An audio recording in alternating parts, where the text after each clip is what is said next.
Gracias, buenas noches, señoras y señores.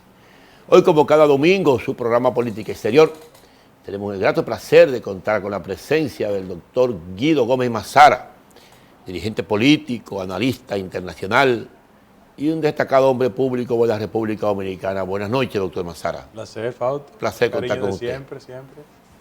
Guido, hay elecciones, primera semana de noviembre en los Estados Unidos. Nada nuevo aparece en el horizonte. Dos ancianos se disputan la presidencia. Hacía muchos años que dos personajes, claro, con calibre político, el ex vicepresidente Joe Biden y el presidente Donald Trump, quien no merece todo su respeto y quien ha demostrado que tiene agallas, se presenta a la reelección presidencial. En este escenario, política en tiempos de coronavirus, elecciones en tiempos de coronavirus, aquí pudimos torearla medianamente. Y la verdad es que el cúmulo de muertes no fue tan masivo como se presagiaba. Pero evidentemente que en Estados Unidos ha habido un mal manejo de esa patología, siendo la potencia más grande del mundo en términos económicos, en términos de investigación científica. Y nadie se explica cómo es posible que esa proporción de muerte por contagio, esa ausencia de medidas preventivas de calidad curativa hayan deteriorado tanto la economía norteamericana y la propia imagen del presidente Trump y de su equipo de salud. ¿Cómo visualizas tú la realización de ese proceso electoral y el impacto que va a tener en las aspiraciones de reelección del presidente Trump? El manejo no correcto de esta pandemia. Bueno, gracias por la invitación, Fausto. Mira, decimos los abogados que lo más importante para una reflexión de cualquier naturaleza es analizar la jurisprudencia, ¿verdad? Bueno, la jurisprudencia política en los Estados Unidos establece que una de las reglas no escritas del sistema político es que los presidentes de primer periodo siempre tienen el éxito en un segundo periodo. Con sus excepciones, la excepción, Bush padre, que perdió una reelección. La perdió. Y Carter también. Bueno, Carter la perdió por otras razones. Política, ¿no? De política exterior, fundamentalmente. Política exterior, sí.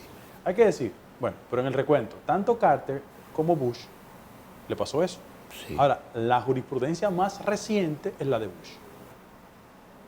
¿Por qué yo comienzo con esa reflexión? E incorporo el tema de Carter también. Porque una de las características esenciales de la gente que analiza los fenómenos internacionales, sobre todo las cosas, la política norteamericana, es el hecho de que si es posible que en el actual contexto el presidente Trump logre una reelección. Y hay que decir que en el caso de Bush, un contexto de carácter desfavorable y una situación que se cayó en Japón en medio de una cena frente a una crisis norteamericana le invalidó. Proyectó una imagen de deterioro. Pero también había un componente interno. Perot dividió el voto en ese proceso. Y eran tres polos. Bush, Perot y Clinton. Y eso ayudó a que Clinton con 5%. Correctamente, el voto. El otro precedente fue la crisis de Irak. ¿Tú quieres decir que con Ross Perot se rompió la bipolaridad? El bipartidismo. Ok. Entonces, ¿qué pasó? Que también en el caso de... hay que Guido, perdón que te interrumpa. ¿A quién le quitaba votos Ross Perot? ¿A los demócratas o a los republicanos? A los republicanos. Okay. ¿Qué pasó en el caso de Carter?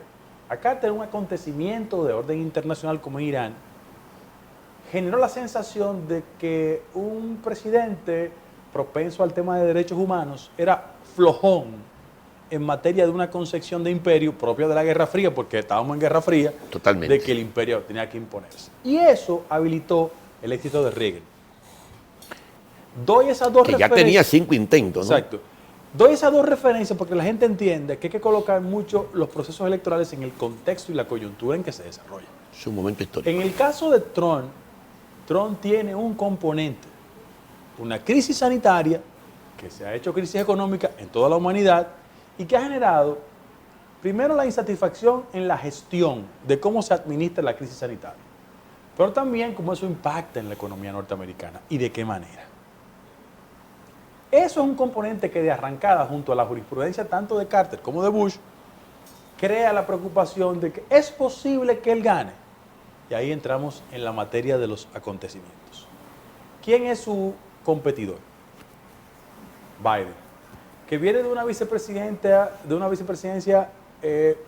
con una reputación, porque Obama es un político de los políticos norteamericanos que preserva un nivel de popularidad después de haber ocupado la Casa Blanca. Y un capital político que lo mantiene. 2 periodos consecutivos.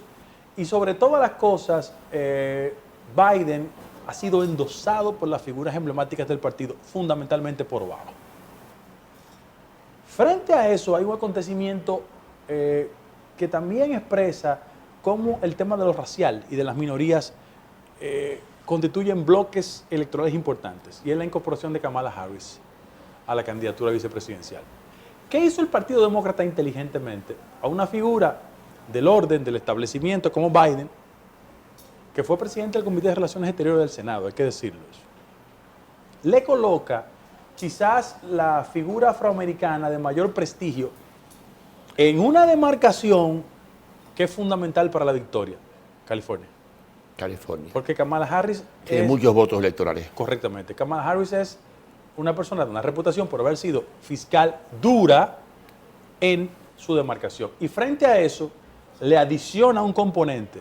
¿De qué? De que es una líder de origen afroamericano. Es una combinación muy interesante. Ella es hija de un jamaiquino y su mamá es de la India.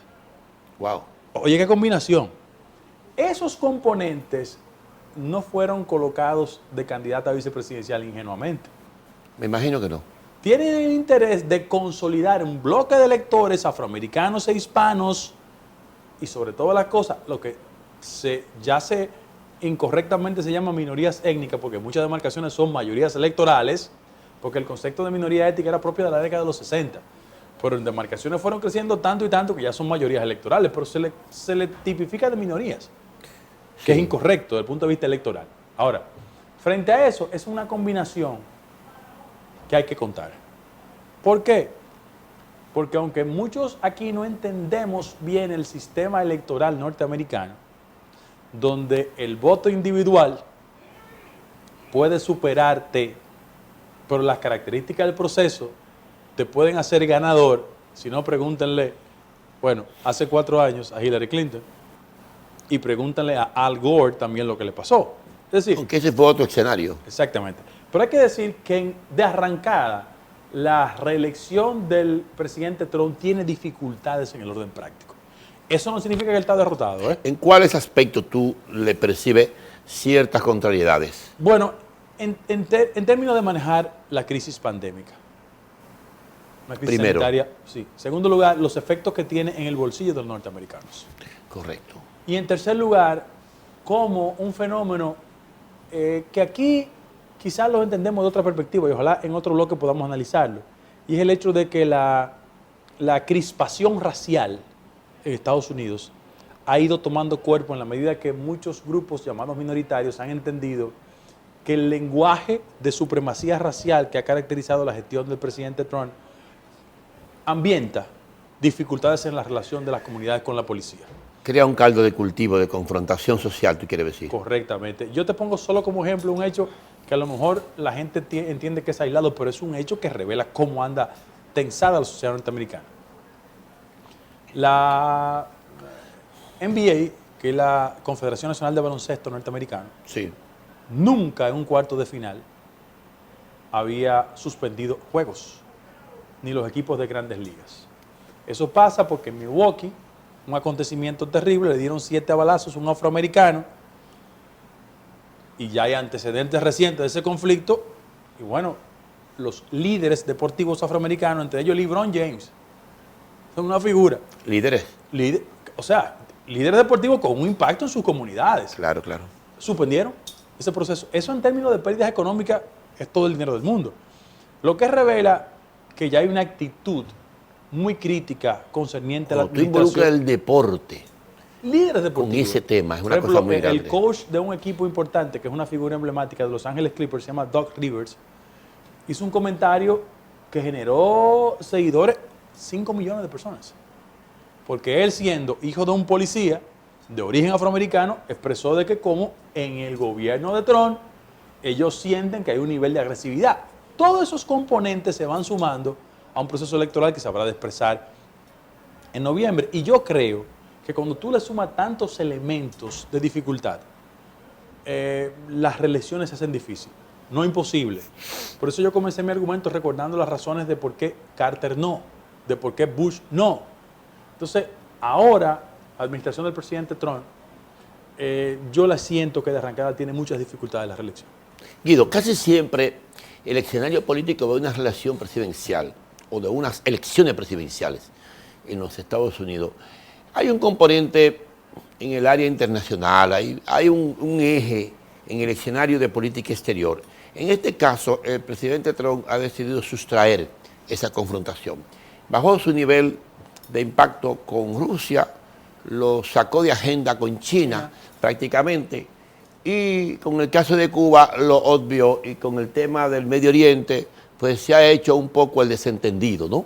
Y muy pasivo en el caso de Venezuela. Y muy extraño, diría yo, más que pasivo, porque yo estoy seguro estoy segurísimo que los organismos de seguridad se mantienen muy activos. Claro. En este caso, Pentágono, Departamento de Estado, sí, demás. Pero todo apunta a que en Estados Unidos la agenda de la campaña son temas internos. Sí, locales. No el tema del manejo de las llamadas minorías raciales, como tú dices, el tema de la economía, el tema del mal manejo de la pandemia. Pero hay un cuarto tema que a mí me parece que juega un papel importante, y es el tema mediático de la figura presidencial. Él es una persona que desgraciadamente es extremadamente espontáneo, y el libreto que lo ajusta a un manejo del hombre ejemplar en términos de lo de políticamente Estado, correcto. eso él no, ni lo respeta, ni le hace caso, ni mucho menos él entiende que tiene que autoguiarse. Inclusive, escúchame que te interrumpa, él ha desmitificado la tesis del político políticamente correcto. Exactamente. Fíjate que él se ha ido contra las grandes cadenas de televisión, de radio, y en términos Y contra electorales, los grandes grupos económicos. Sí, porque él es un outsider. Exacto. O sea, la gente, aunque él es un candidato de la formalidad republicana, fíjate que él nunca obtuvo el endoso de la formalidad partidaria. No, de los varones republicanos No, nunca. por el contrario, y la mucho hostilidad. menos, Los Bush le odian. él es el resultado de la antipolítica en el fondo. Correctamente. Vamos a Él ser es eso. sinceros. Él es un outsider que utilizó una plataforma que el Partido Republicano, al igual que Perot en su momento, en otra coyuntura. Yo lo que siento es que en cualquier país del mundo los pueblos tienen modalidades de expresar su insatisfacción con la clase política tradicional. Acabo de verlo en Francia, tú. Correcto. Fue idéntico Correcto, en Francia. correcto. Pero oye un dato, Guido. Tú me acabas de decir que eliminan un ciudadano en Milwaukee, eso genera una rebelión social, agudizada lógicamente por un comportamiento incorrecto de las fuerzas de seguridad norteamericanas, que cada cierto tiempo repiten ese nivel de resentimiento histórico. Yo acabo de ver en Colombia Ah, sí, claro. la muerte de un abogado, y la muerte del abogado lleva ya 10 muertos y 600 heridos. Y veo a un ejército disparando masivamente a la gente en las calles. Y luego digo, pero espérate, es que esto es un fenómeno no solamente de un componente de minorías raciales. Esto es un efecto extrañamente común, inclusive en sociedades conservadoras como la bogotana, ¿no? Pero déjame decirte por qué el caso de Colombia, que tú lo conoces perfectamente. El proceso de pacificación de la sociedad colombiana en términos generales ha implicado un ajuste en los esquemas, tanto de los aparatos represivos como de los cuerpos políticos que en algún momento enfrentaron al orden. Tú dices un ajuste. Cuando tú dices un ajuste, ¿a qué te refieres? Una adecuación en sus relaciones. ¿Por qué? Mira, uno, esa sociedad que comenzó con una crisis de carácter de narcotráfico, Sí. ¿verdad? Con unas FARC que entran en una etapa de concertación, tiene un componente que la gente aquí no lo entiende muy bien, pues el tema del paramilitarismo, que tiene una influencia y las bandas criminales, ¿no? Sí, una influencia, una presión terrible. Ahora, sobre todo en el liderazgo político, Guido. en el marco de una paz construida contra viento y marea, como digo yo, las relaciones entre los organismos no terminan de ajustarse. ¿Por qué? Porque el líder de mayor arraigo de la sociedad colombiana, usted puede estar de acuerdo o no con él. Yo no estoy de acuerdo en muchísimas cosas. Es una persona, el expresidente Uribe, que sin lugar a dudas sigue concitando simpatía, interés y seducción por los grupos ultraconservadores. ¿Y en qué condiciones está Uribe ahora mismo? Está pegado a la pared, con un proceso con características muy específicas. Él está técnicamente en una prisión domiciliaria. Víctima de su propio proceso. Correctamente. Frente a eso, tú tienes una sociedad que está políticamente tensada y frente a un acontecimiento que no es aislado, nosotros hemos vivido y nos hemos desarrollado en sociedades latinoamericanas, donde hay una tradición de la relación entre la policía y la ciudadanía con un componente de agresividad, que han sido históricamente aparatos represivos, y en el caso de Colombia con mucho más razón. Claro. Entonces, cuando yo te digo que es un proceso de adecuación, es que hay que mejorar sustancialmente esa relación con las comunidades. Además, tú tienes un líder político, Gustavo Petros, que juega la política en estos procesos. Claro, claro. Y que sin lugar a dudas quiere sacar ventaja electoral para la construcción de su liderazgo. Bueno, tiene que denunciar, Guido. Claro. Tiene que denunciar. Claro. O denunciar o se queda parado. Claro, claro. Entonces, frente a ese acontecimiento, yo quiero decir lo siguiente. Aunque parezcan acontecimientos aislados, en el caso de Milwaukee o en el caso de Bogotá, el modelo democrático en América Latina está en una fase de reajustarse. Porque los procesos de evolución que se han experimentado han dejado muy rezagados los aparatos. Y esos aparatos, en la medida que se adecúan, el costo social va a ser muy alto. Tú estás diciendo Colombia, yo estoy mencionando Estados Unidos, pero te digo algo, tenemos que prepararnos Chile pasó lo emocionalmente mismo, que en Guido. Chile o en cualquiera de nuestros países pase lo mismo. Claro. ¿Por qué? Porque sociedades que están tensadas, con una crisis sanitaria que se hizo económica, con las expectativas diluidas, ¿hacia dónde la gente canaliza la insatisfacción? Hacia la confrontación.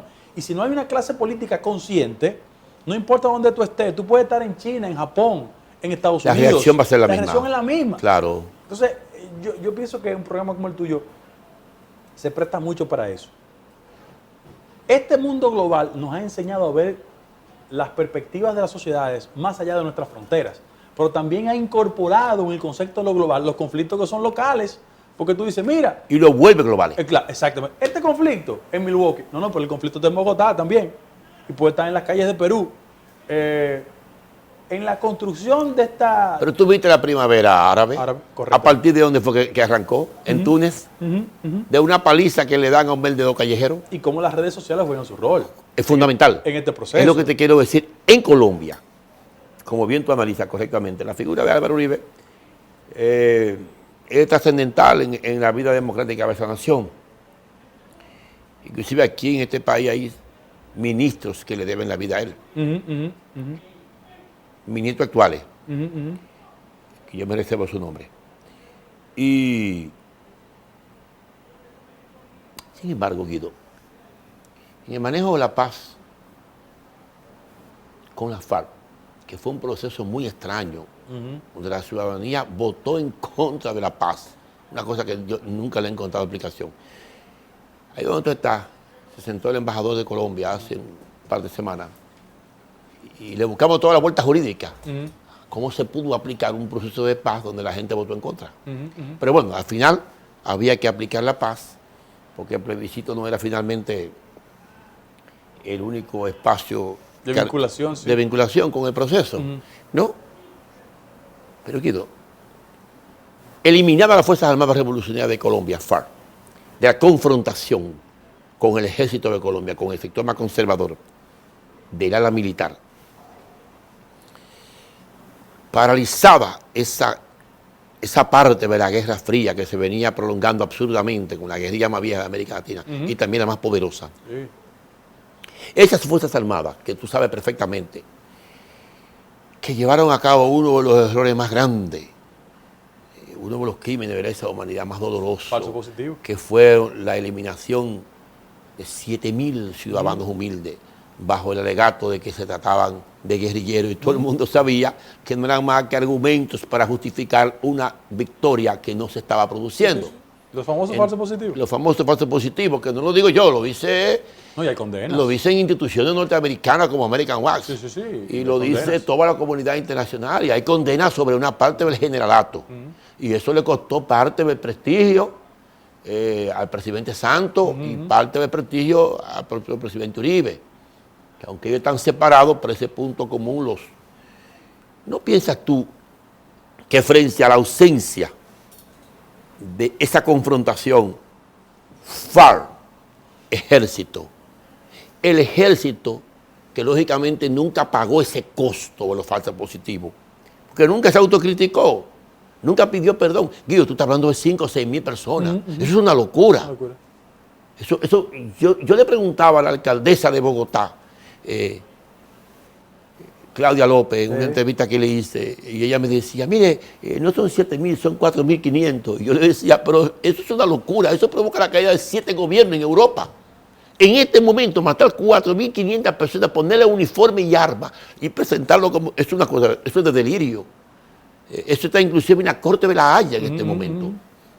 Y yo me pregunto, es que se quedó habituada en parte las Fuerzas Armadas de Colombia a no pagar ninguna indemnización social frente a los hechos de violencia. 60 años de confrontación. Exactamente. Son hábitos. O sea, tú no transformas los hábitos de una sociedad de golpe y porrazo. Exacto. Ni por decreto, ni por la voluntad de la clase política. ¿Tú sabes cuántos exguerrilleros han muerto el día de hoy? Cerca de 300. Es que eliminado uno a uno. Es que hay un precedente. Exacto, lo que pasó en 1990 con la Unión Patriótica, tú me quieres decir, ¿no? Cuando hubo un primer esfuerzo de adecuación y que la UP, así se le llama ya. Sí, Unión Patriótica, ¿no? Se constituyó en el brazo electoral de las FARC. El Partido Comunista, tú quieres decir. Sí, cuando ellos salieron a exhibirse, ¿qué hubo? Una represión.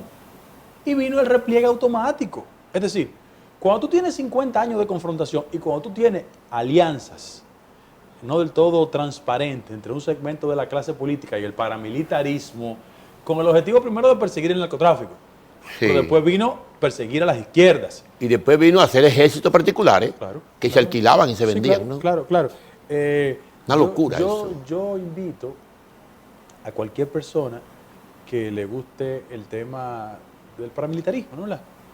Que procure información de cuáles fueron las características de que se construyó en Colombia las autodefensas. Para que la gente sepa cómo una confrontación de carácter personal y familiar hizo a 3 hermanos los responsables de construir un ejército paralelo que se inició en principio para perseguir a Escobar, pero terminó en alianza con el narcotráfico y generando todo el dinero del mundo. Y después convirtiéndose en fuerza de seguridad de los carteles, ¿no? Claro.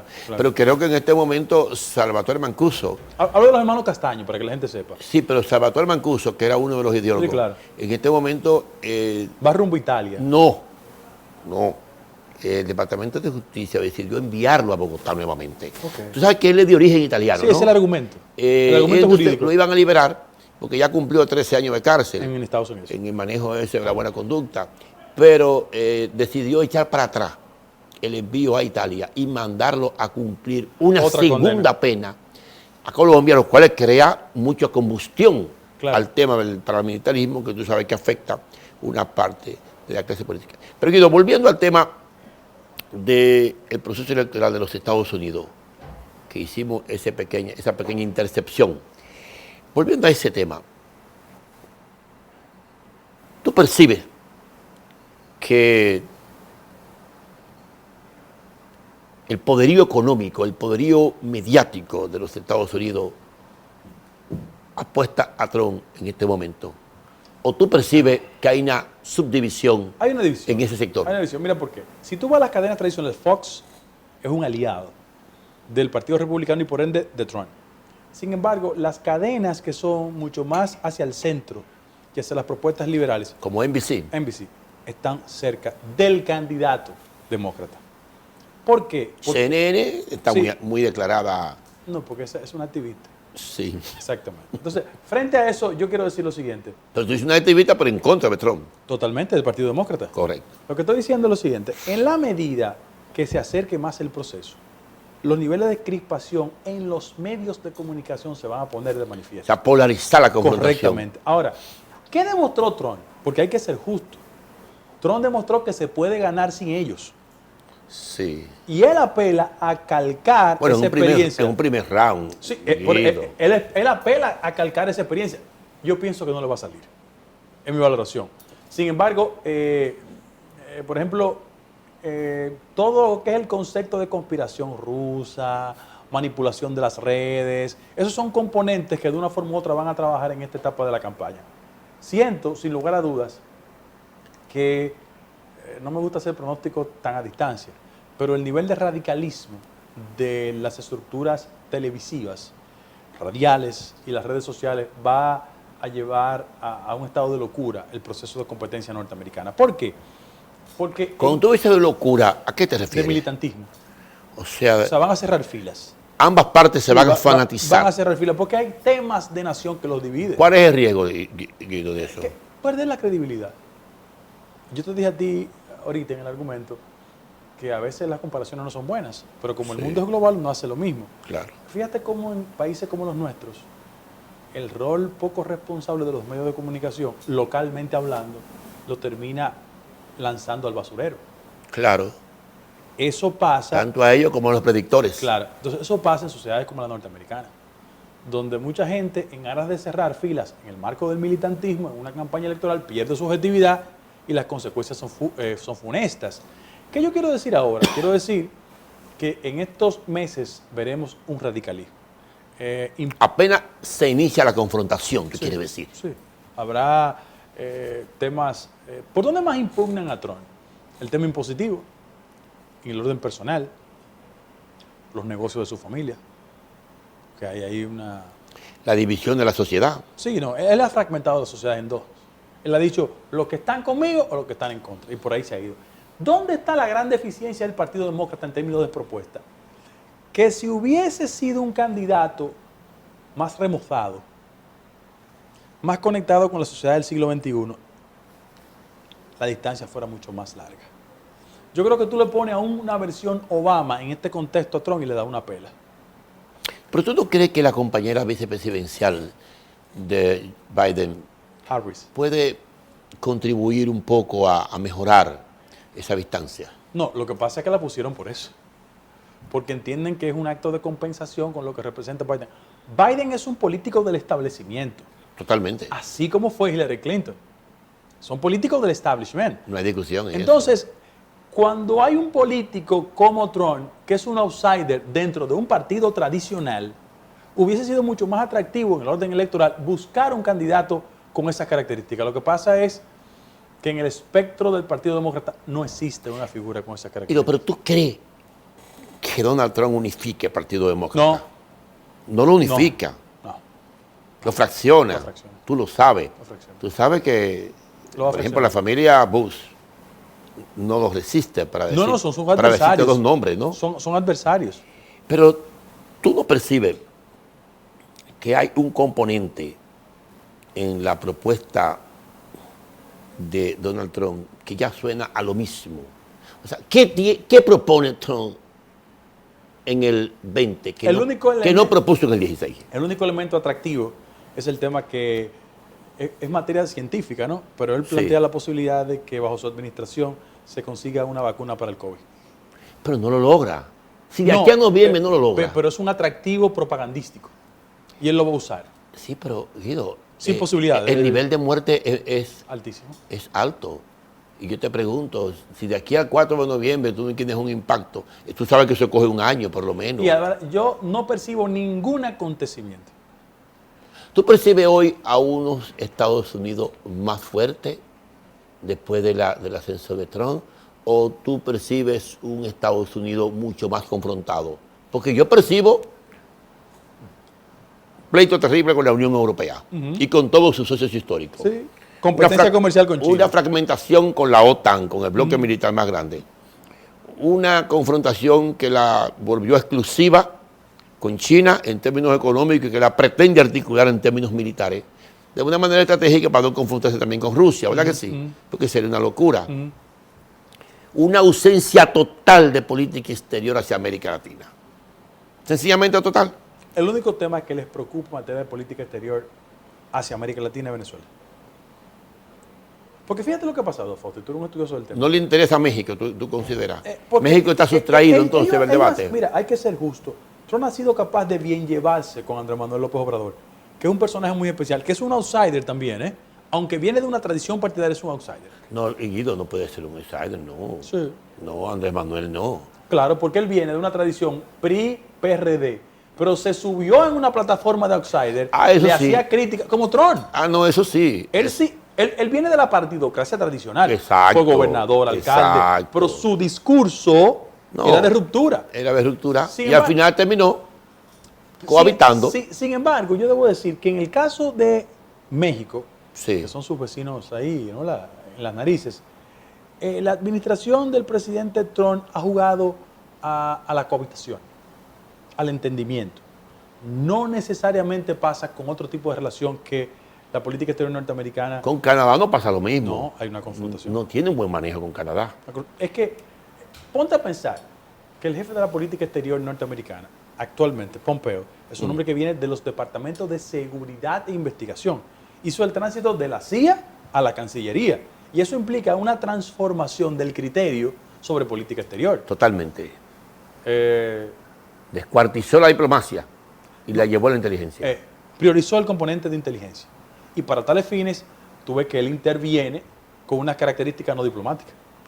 Y ya ese mismo el Departamento de Estado tiene una unidad de inteligencia. Sí, claro. La tiene. Pero en tu lectura, ¿qué se impondrá en Estados Unidos? El agotamiento de una figura como Biden, que tiene muy poco en términos de propuestas que ofrecer, en términos de imagen, en términos de renovación, de juventud, en términos biológicos, o frente a ese agotamiento, el presidente Trump, a base de su confrontación. No, yo creo que al final de la jornada el hastío contra Trump va a ser más poderoso. ¿Tú crees que será? Pero tú no crees que el margen será muy mínimo, Guido. Repito, es que la característica del modelo electoral norteamericano, primero, es muy antidemocrático, hay que decirlo así. Totalmente. Y en segundo lugar, con la jurisprudencia muy fresca que tenemos, donde en términos individuales Bush sacó menos votos que Hillary, pero ganó las elecciones, lo que debe hacer el aparato demócrata es concentrarse dónde ataca electoralmente. Si es capaz de consolidar su votación en favor de Biden y Kamala Harris en demarcaciones que tienen alto porcentaje de votos electorales, ahí pueden ganar. Pero, por ejemplo, cambiando su estrategia, dirigida hacia colegios electorales. Es vital, colegios electorales grandes como la Florida, California, la Florida, Texas, Nueva York, Texas. Si lo concentran ahí, ganan. Guido, tú has dicho que el único punto de política exterior que tiene la administración de Donald Trump es Venezuela. Sin embargo, en Venezuela se produce un calentamiento de la actividad política con motivo del proceso electoral que se avecina en el mes de diciembre. Los Estados Unidos han articulado una retórica de alto calibre en términos de confrontación militar, pero en los hechos sabemos que no pasa más que de intercambio comercial, le siguen comprando petróleo a los venezolanos. La oposición venezolana aparece en esta ocasión más fragmentada. Guaidó proyecta un liderazgo en caída libre. Además, tú no puedes tener un gobierno por internet y también ser jefe de la oposición, ¿no? Eso le ha quitado su rol de opositor.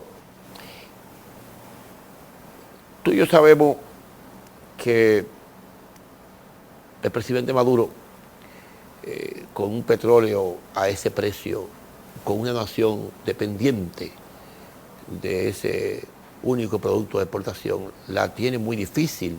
Sin embargo, frente a un Caprile que quiere articularse como jefe de la oposición, ¿no? Frente a un gesto hábil de Maduro de liberar 110 presos políticos.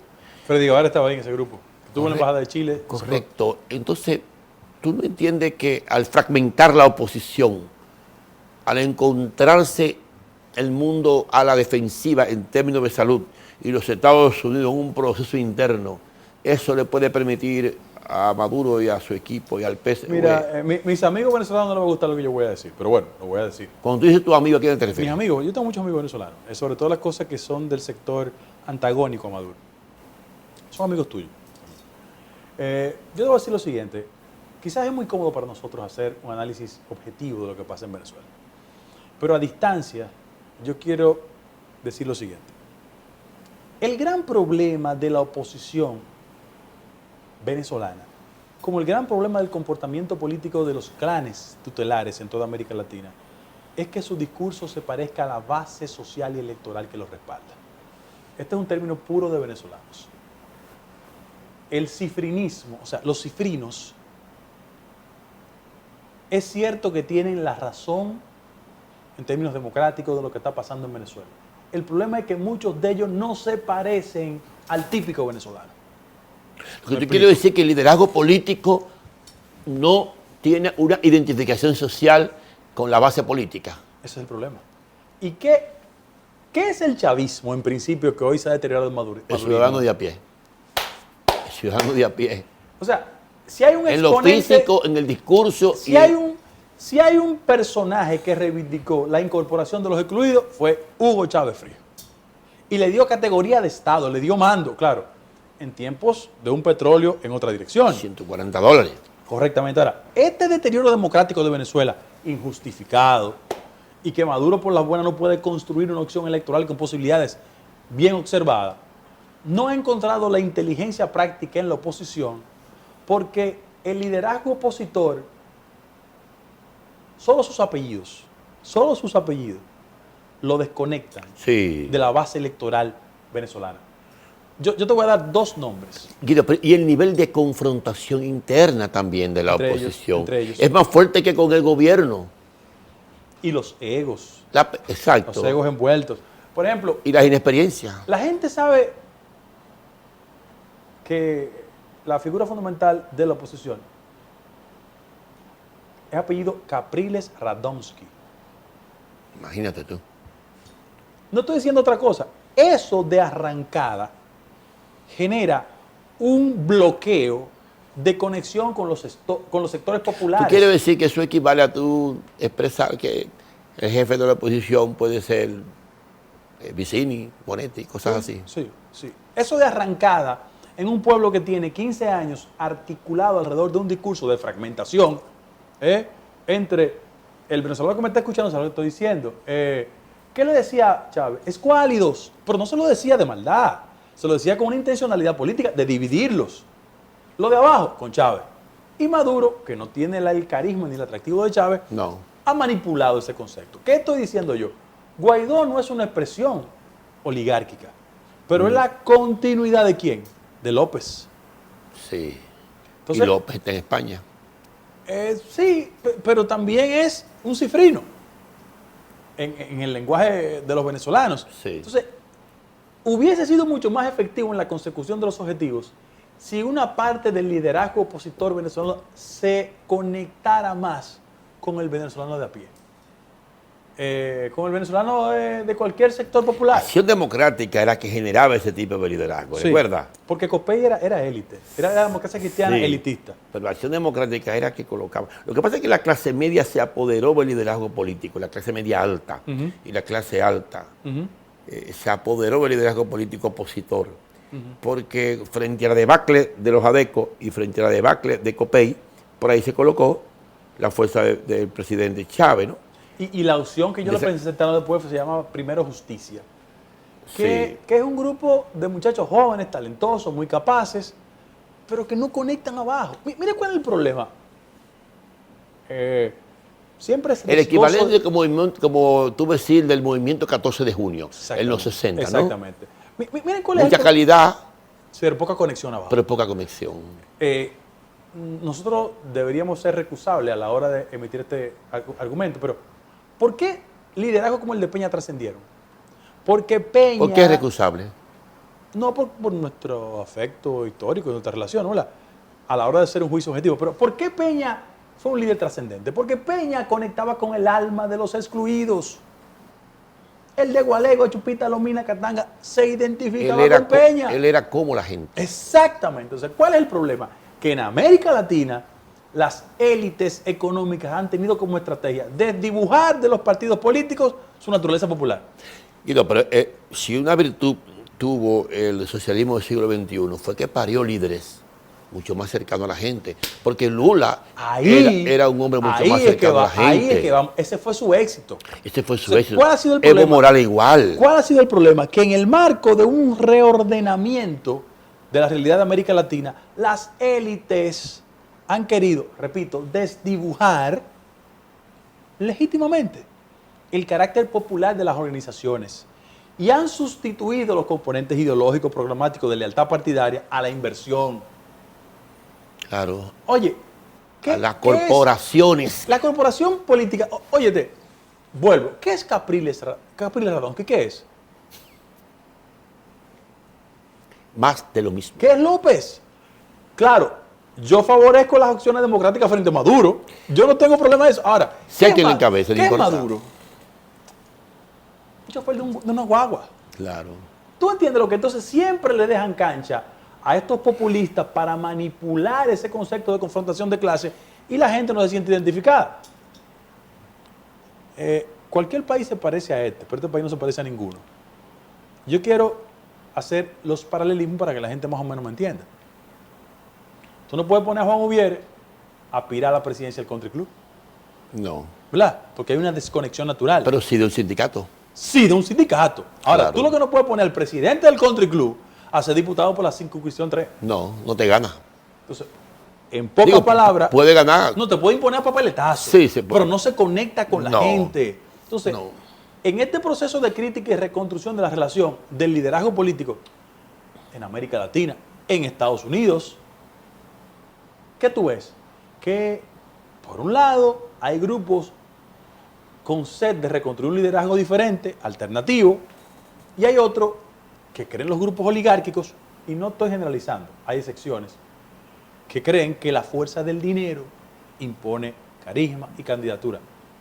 No creas que es un fenómeno aislado de la realidad dominicana. Eso se expresa en la realidad dominicana. Pero muy claro. El último ejemplo de lo que tú estás diciendo es Bolivia. Bolivia tiene elecciones que han sido pospuestas en 2 ocasiones. Primero por la pandemia y después por temas de conveniencia. Todos sabemos que el MAS va arriba. Pero claro. Que el MAS va a ganar. Claro.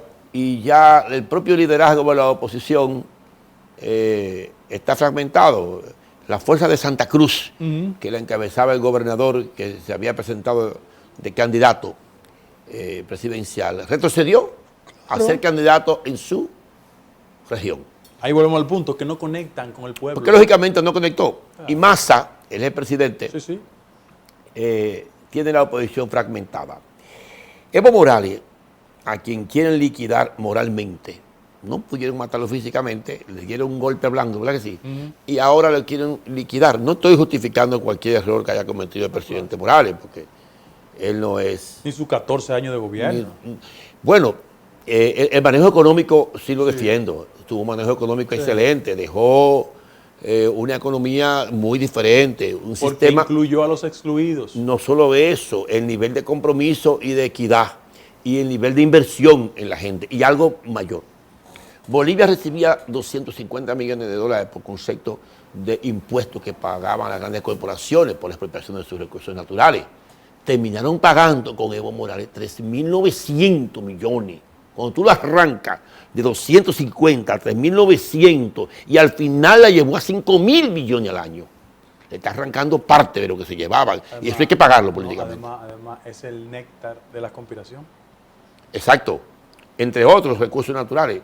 Porque ahí está otro nuevo mineral que se van a producir las grandes tecnologías de los teléfonos, que está debajo del lago Titicaca, que el gran explotador del litio, que es como se llama, ¿no? Ha dicho que solamente está en Bolivia y Chile. Pero mira, y que ellos van a dar los golpes de Estado que haya que dar, ha dicho él. Que ellos van a dar los golpes de Estado que haya que dar, pero ese litio no se puede quedar en manos del Estado. Pero déjame darte un Yo me sorprendí cuando vi ese discurso con tanta franqueza. Yo pensaba que guardaban la Pero forma. déjame darte un dato. Tú y yo nos hemos pasado el programa haciendo como una especie de péndulo en lo que pasa en América Latina y tuvimos como punto de partida Estados Unidos. Pero para que ustedes vean la reconstrucción de los modelos de liderazgo y la relación del liderazgo con las comunidades, la figura en el ámbito congresional más atractiva y más popular en los Estados Unidos se llama Alexandra Ocasio-Cortez. ¿De dónde? Alexandra Ocasio-Cortez se llama. Es una muchacha de origen puertorriqueño que representa al Bronx en el Congreso de los Estados Unidos. Y ella estudió en Boston, fue a Boston College, se graduó y yo lo invito para que la sigan. Es la congresista más popular. ¿Por qué? Porque ella construyó el liderazgo y sus posibilidades sobre un discurso antiestablecimiento. ¿Y qué hicieron los electores? Se dieron cuenta de que ella estaba mucho más cerca de sus intereses. Y esta política de ruptura habrá de obligar a la gente en Estados Unidos o en cualquier punto del mundo a hacer liderazgos más cercanos, más próximos. ¿Por qué? Porque la antipolítica, que siempre está ahí, pendiente. No solo identificación, Guido, sino también una praxis de vida. Ah, no, claro. Que se corresponde el discurso con la práctica. Exactamente. Pero esa antipolítica que está ahí esperando siempre tendrá muchas razones para la desilusión. Y la única forma de no desilusionarla, ¿tú sabes cuál es? Sí. Construyendo liderazgos que se parezcan a la gente. Alternativo. Tan elemental como eso. Claro. Ahora, vuelvo al tema. ¿Piensas tú que el pueblo norteamericano, el ciudadano de a pie, el que ha sido víctima, el que ha pagado con centenares de miles de víctimas, no va a cobrar el costo político del mal manejo de esta pandemia? Quiero, la guerra de Vietnam generó 60.000 muertos y duró aproximadamente 12 años. Digo, estamos hablando de un año de pandemia y se están acercando a los 200.000. No, pero es que la ¿O pandemia... tú piensas que ese tema no ha sido... No es fundamental. No va a pagar un costo político? No es fundamental. Y quien se la van a cobrar es al candidato presidencial Trump. ¿Al Indudablemente. gobierno? Indudablemente. Él va a perder. Él va a perder las elecciones. No me gusta adelantar juicios de forma tan rápida, pero yo pienso que Biden va a ser el presidente. ¿Piensas tú que Biden gana por su carisma o gana por la realidad económica? No, él va a ganar por el latido de la sociedad norteamericana frente a Trump y sobre todas las cosas, como los componentes de la economía. Hay una frase famosa, es the economy stupid, la economía estúpida. La economía, el mal manejo, y yo quiero que seamos hasta fastidiosos. Yo te pido que me invite antes de las elecciones, más cercano, el tema de la crispación racial. La confrontación racial en los Estados Unidos rememora la época de los 60. Está bien, Guido, pero tú y yo sabemos que cuando Trump gana en el 16, también gana por un desencanto en el mal manejo de la economía de determinados sectores de la sociedad norteamericana que son víctimas, sobre todo los del medio oeste, ¿no? Son víctimas, bueno, de la extensión del capitalismo que llevó a todas sus riquezas al exterior. Y realmente la globalización en ciertos aspectos no benefició a ese ciudadano, a ese obrero. Yo te pregunto, ¿qué quiere ahora la sociedad norteamericana? ¿Qué espera de un presidente? Porque se ilusionó con la propuesta y con el discurso de Donald Trump, ¿verdad que sí?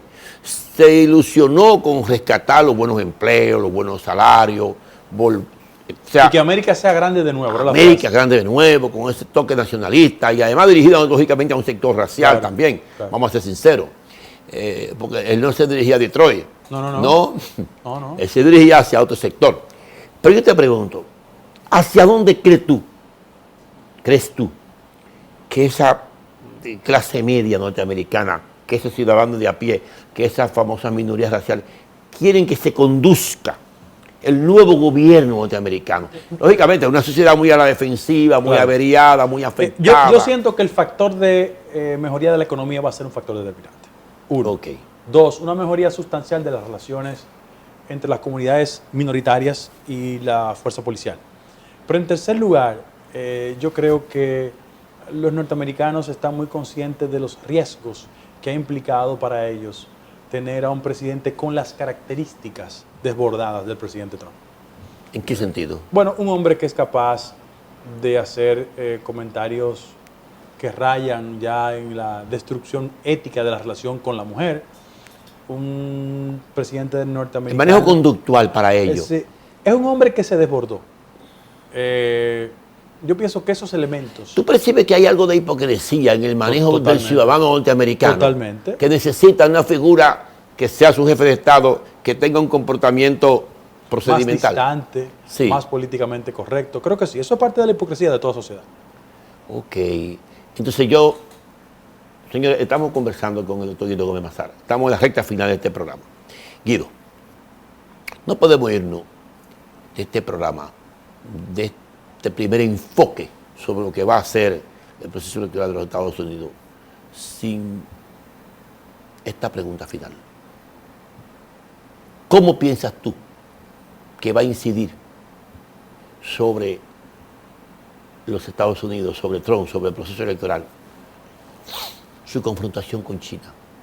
Ese déficit, ese intercambio que no ha podido ser superado, ese liderazgo que se ve emergente en el mar de China de Xi Jinping, esa fuerza todavía a la defensiva pero refulgente del BRIC, y todos esos contrarios que intentan colocar el dólar como una moneda en caída libre. ¿Tú no piensas que también esos aspectos de política exterior jugarán un papel? Mira, por eso el tema de política exterior no ha sido prendido, activado en el marco de las elecciones. Porque el primer round, en términos prácticos, lo ganó China. Esa es la verdad. Y eso, sin lugar a dudas, es parte de una estrategia de la candidatura republicana de no colocar un tema que de antemano va a ser cargado electoralmente al candidato. Obviarlo, tú quieres decir. Decidieron obviarlo porque no le sacan capital político. Correcto. Muy bien, señores y señores, hemos concluido nuestro programa de hoy con el doctor Guido Gómez Mazara. Nos comprometemos a hacer un segundo programa días antes de las elecciones del próximo mes de noviembre. Ustedes han escuchado, podemos estar o no podemos estar de acuerdo con algunos de sus enfoques, pero respetamos la manera de pensar del doctor Guido Gómez Mazara. Además, graduado de una universidad norteamericana, con vivencias en esa sociedad, con experiencias y lógicamente con una acumulación histórica en su formación política. Será hasta el próximo domingo donde volveremos con su programa Política Exterior. Gracias y buenas noches. Desde mi ventana veo todo un pueblo, veo sus raíces y sus tradiciones y siento el aroma ese que enamora, que nos da la fuerza, sabor a café. Y en toda la tierra reina la esperanza, también los recuerdos que nos hacen crecer. Estés donde estés, nos une el aroma que sabe a café. Café Santo Domingo, sabor que empieza en el aroma. Estés donde estés, nos une el aroma. Café Santo Domingo, sabor que empieza en el aroma. Tu café de siempre.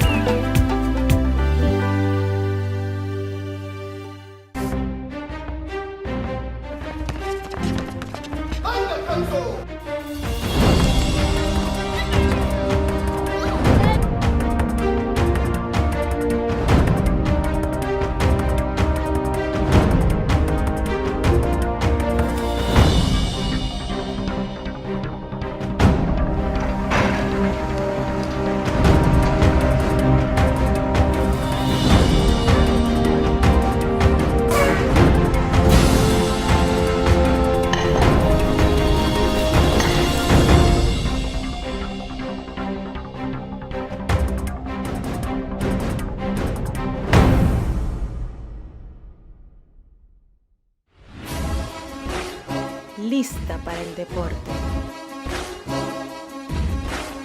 Como en el play, pero en casa.